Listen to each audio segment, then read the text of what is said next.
Hello everyone, এই শাকটা তোমরা কজনে চেনো আর কে কে খেয়েছো কমেন্ট করে বলো তো। আজকে আমাদের বাড়িতে এই শাকটা রান্না হবে, তার জন্য মা কেটে দিচ্ছে। আর দেখো ভাত হচ্ছে, ডাল সেদ্ধ হচ্ছে, যেহেতু বাড়িতে আজকে নিরামিষ। আর তারপর মা তো চোখে ঠিক করে দেখতে পারে না, ওই জন্যই ভালো করে কেটে বেছে ধুয়ে নেবো। আর এদিকে দেখো রুদ্র আর সায়ন বাগানে গেছে ধনেপাতা তুলতে, আমাদের অনেক শীষ পালংও হয়েছে দেখেছো। আর তারপর দেখো কাঁচা লঙ্কা, শুকনো লঙ্কা, কালো জিরো ফোড়ন দিয়ে ভালো করে এটাকে ভেজে নিতে হবে শাকটাকে, যেহেতু আজকে বাড়িতে নিরামিষ সেজন্য নিরামিষভাবে রান্না করব। তারপর দেখো হলুদ আর স্বাদ মতো নুন দিয়ে দিলাম। আর এই গাছের ডাঁটিগুলো সব শুকিয়ে যাচ্ছে বলে তোমাদের দাদাভাই দেখো রেগে পুরো বোম হয়ে গেছে।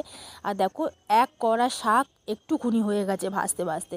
তো দেখো আমার শাক ভাজা পুরো রেডি হয়ে গেছে, কে কে খাবে চলে এসো আমাদের বাড়িতে। তারপর দেখো মামামকে একটু আমি আদর করে দিচ্ছি।